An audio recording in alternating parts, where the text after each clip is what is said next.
Sorry. All right, well, happy Wednesday. Thank you, everyone, for taking the time to join our study.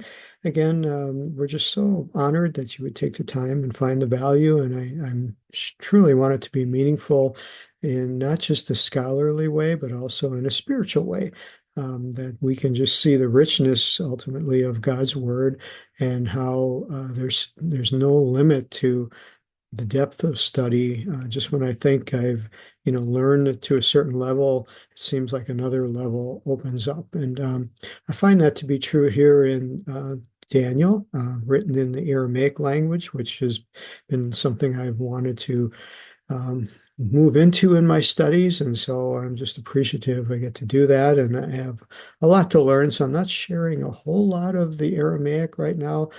Just trying to get the exposure, see the difference in the words, look at the difference in some of the meanings.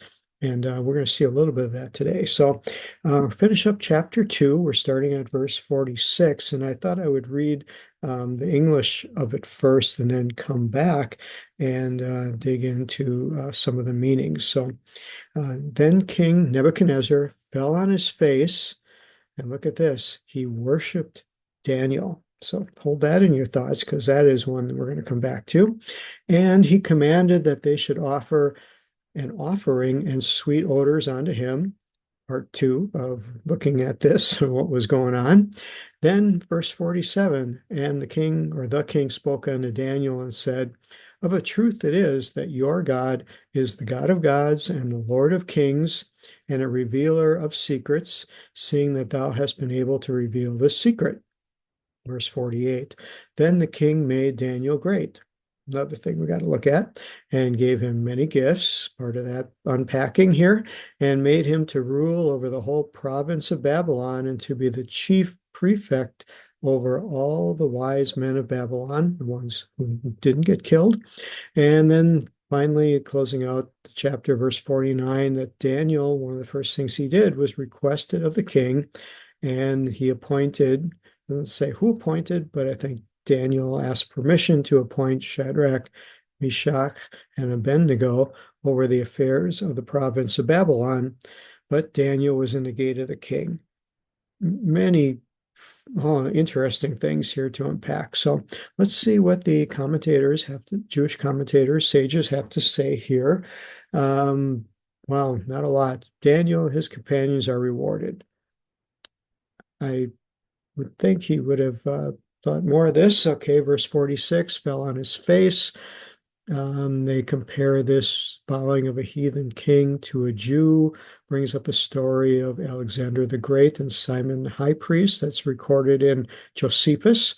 I'm not sure if you're familiar with Josephus, but in case you've never heard of him, he is a Jewish historian that became a government official during the time when Herod and was on the earth, basically the time of Jesus and the disciples, and was very prolific in his writings and wrote many books. Here is one called The Antiquities, chapter 11, book 11 and chapter 8. And he has many volumes of work. It's very interesting because he records things about Jesus. He records things about the government that are going on. A highly controversial individual.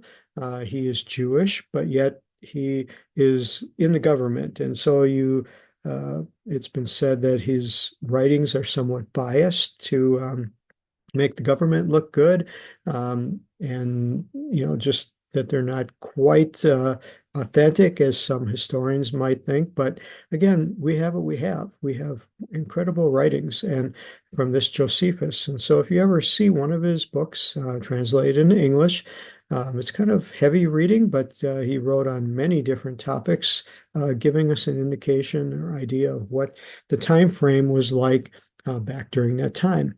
Well, here he writes about what was commonly taught about Daniel, because obviously Josephus didn't live at that time, but gives a comparable story with Alexander the Great, that was told to him by the high priest. And so this compares that to Nebuchadnezzar bowing down before Daniel, compares it to Gentile power being humbled before Israel. Again, you see political things going on here of nations, the nation of Israel versus the nations of all the Gentile or pagan people going on. It uses the word worshipped, bowed down. We'll unpack that as we go through. Uh, Uses the word commanded, but literally it's just that he said. So we don't know the equivalent of the harshness or the strength of that decree. Talks about the drink offerings. Talks about Nebuchadnezzar coming to an understanding or consciousness of the reality of God's supremacy. That is one thing we'll have to look at because we'll find out later on that Nebuchadnezzar has a brain fade and forgets all about it and suffers some incredible discipline. And then, of course, verse 48, he made him rule over the whole province. Um, we don't quite know how this kingdom was divided as far as the monarchy and the groups that supported him. But then, verse 49, the promotion of Daniel's companions. So you kind of get the scene. So let's go and unpack some of these really, really interesting things. Again, the Hebrew reads, or excuse me, the Aramaic reads like Hebrew, and Hebrew and Aramaic are a very word poor language, and by that I mean that they have a very small vocabulary. Um, Biblical Aramaic has even a smaller vocabulary, I believe, than Biblical Hebrew, which has 7,500 words. And so the different words have many different meanings, and Hebrew and Aramaic are not flowery. And so English will have to put in helping verbs and things that just make the translation flow more smoothly so that when we read it, we're not put off by it. So here Nebuchadnezzar fell on his face before Daniel and prostrate. So again, very wooden. He fell on his face and prostrate, where the English would smooth this out, say he worshiped him. So what did he do? What kind of action was performed? So love Bible Hub that we can just click on this and bring up the word. It's doing homage. Okay, well, that still, what is homage? What is worship? It's one of those elusive um, concepts that different people might feel they're worshiping in different ways. Even through the Bible, you can see the term of worship takes on many different flavors. To some, worship is very demonstrative. It's clapping your hands, raising your hands, singing out loud. Moving with the Spirit, maybe dancing around as they feel God's presence moving in them. Others would say worship is to bow down. It's to prostrate yourself, laying flat with your face on the ground. You see this very commonly expressed in Middle Eastern cultures, especially in Islam, when they are called to prayer. They have their mats and they will lay down and their foreheads will touch the ground. That is more of a Hebrew understanding of worship. It is bowing yourself down. Years ago, many churches, and some still do, will have a kneeler's bench. Will have place where you can kneel down and lower yourself and humble yourself.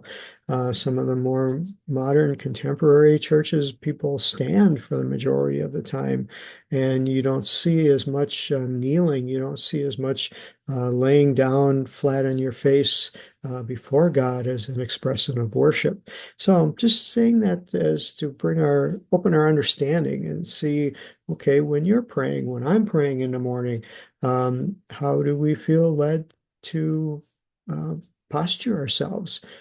Some people will sit, and I know one person sits in a chair and puts an empty chair across from him and invites the Lord to sit there. And during his prayer time, he talks to Jesus in the chair because that's how he relates. Others will, bow down. So it's very interesting. So just throwing that out to you.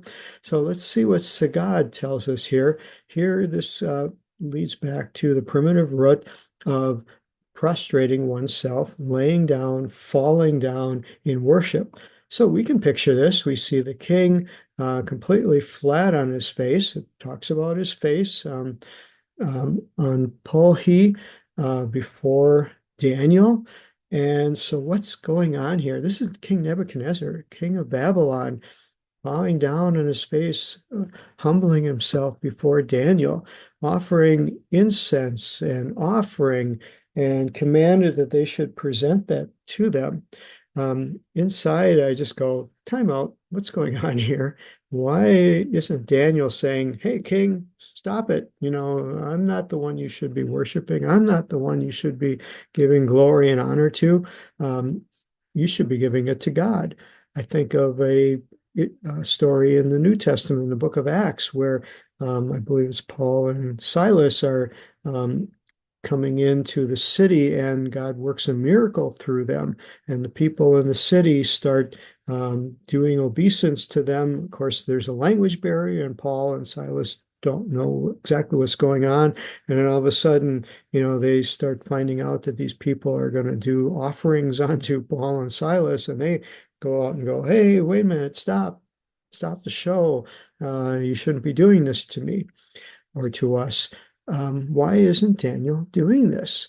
What is this offering? Let's open this up. 5504, a mincha, which is very similar to a Hebrew word for doing a good deed or offering. Again, very strange what they're doing here, and why Daniel is just saying, okay, let's, he's not doing anything about it. I don't have any answers for you, but I find it very strange that there's offering and incense.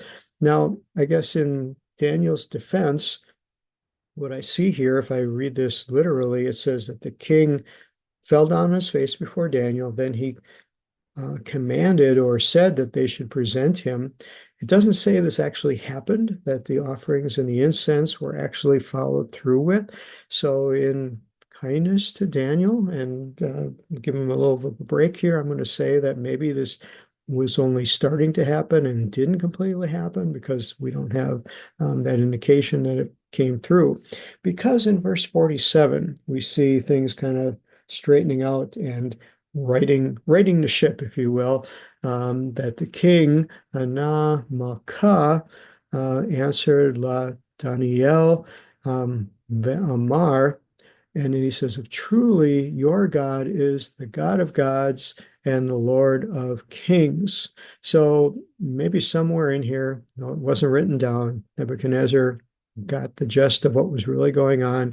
Daniel straightened them all out, and that's what brought us back to verse 47. So that's what I'm going to take away from it. But what's interesting here is how Nebuchadnezzar looks at what happened. You know, he has no physical proof. He probably didn't feel any epiphany, didn't feel God's spirit move upon him, didn't feel conviction in his heart that, he needed to change his ways, as we would somehow relate to, having a God moment that God speaks to us. All he saw was that his dream was interpreted. His dream was outlined and it was interpreted, and these facts led him to proclaim the one true God. And it was the God of Daniel. It wasn't the ones that he had been serving. And so he uses superlatives here, God of all the gods. And this was a pluralistic, paganistic realm where there were many, many gods and many, many rulers. And of course, there were kings. And so he's proclaiming Daniel's God, the God of Israel, over all of these, because he could reveal the secrets. Very interesting that what it takes for a person to acknowledge God. I think everyone's got their moment, everyone's got their spot that's dear to them, that when something happens in their life, whatever they're going through, God appears, God knows that place that will do the greatest amount of communication, the greatest amount of impact upon us. And I've witnessed that in my life, and I'm sure maybe you can, and I know many others can attest to those moments when God knows exactly where we live, exactly what's going on, and when He moves, it's moves in that area that helps us to realize without a shadow of a doubt that God was there. So we get to verse 48, and then the king promotes Daniel, again, still lavishing gifts, great and many gifts gave to him, made him ruler over the whole province. We know that the Israelites were commanded to go into Babylon. This was prophecy for the sins of the nation, and that actually in Babylon, God protected them and God allowed them to prosper, and that this was God working in the life of Daniel to get them in a place where they could be effectual, where they could be a witness, where they could be seen by not only the king, but all the king's advisors, and thereby all the people of Babylon. It was quite an honor. It was a miracle, to see how God promoted them, and that this was God's method for protecting the nation of Israel, protecting the Jewish people. And so Daniel was happy to receive these great and many gifts. I just compare this a lot to Egypt and the Exodus, that the Egyptians lauded gifts on the Israelites when they were leaving. How God worked that all out, in Egypt to protect them, allow them to grow during that time, and then brought them out. The people, gave them all these gifts, and as they were leaving, and then here Daniel becomes ruler over Babylon, chief administrator over all the wise men of Babylon. Obviously, Daniel knew he couldn't do this all alone, and so he asked the king. He set up over these affairs Shadrach, Meshach, and Abednego.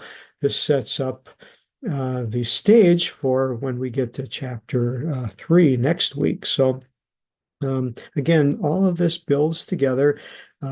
There's a purpose, there's a plan here, and that is to show God's power, show God's authority, and show God's hand in all of these situations. What I thought was interesting here is how, Daniel was appointed by the king. As this all settles out, where did Daniel go? He went to the gate, in the gate of the king. And that reminded me of a portion that we talked about in the book of Ruth, that when Boaz came into the city to work out the negotiations to be able to marry Ruth, he went to the gate of the city, and that is where the business was conducted, and that's where all these negotiations took place. And reminding myself that this is what Middle Eastern life was like. They didn't Yes, the king had a palace. Yes, he governed his affairs. But in the gate of the city is where a lot of decisions took place, a lot of the ruling and the debating and jurisdictions and things that mattered in the area took place at the gate of the city. So we saw it in the book of Ruth. We see it here in the book of Daniel. And why this is significant is it makes reference to when we go to Matthew chapter 16, verse 18, and Jesus makes a statement to Peter. He says that thou art Peter, upon this rock I will build my church, and the gates of hell shall not prevail against it. I never really knew what this verse meant when it said gates of hell. Obviously, gates are not an offensive weapon. They are defensive. They are meant to block out. But yet this, whole terminology was very strange to me until I started seeing what was going on in the book of Ruth, and here confirmed in the book of Daniel, that it was in the gate is where decisions were made, where prosecutions were made, where accusations were made, and where judgment was made. Daniel was there to judge. And so what this tells me here, what Jesus is making reference to, is that Satan sitting in the gate, hearing our case of our many sins, our transgressions, all of our frailties, all of the things that should have pronounced that we would be eternally lost, that there is someone else in the gate who's saying, no, that's not going to happen. I paid the price. I've settled the debt. He's going to go and she's going to go free. And so this is the place where this transaction, where at the gates of hell, before entrance, where the proclamation should have been made to say, Wayne, you have to enter and spend eternity there because of your sinful condition. Jesus is there saying, no, that's not going to happen. And judgment takes place, and restoration takes place, and redemption takes place. And so the gates of hell, the entryway to that area, will not prevail against those that are saved, those that are washed by the blood, those that are redeemed by the blood of Jesus. So I wanted to bring that all together. Again, I just love tying this together, and hopefully that will help your understanding of Matthew 16:18 as it did me. So God bless you all. Thank you so much for listening, for finding this valuable. And Lord so willing, we'll be back next week and pick up in Daniel chapter 3. Take care. Bye bye.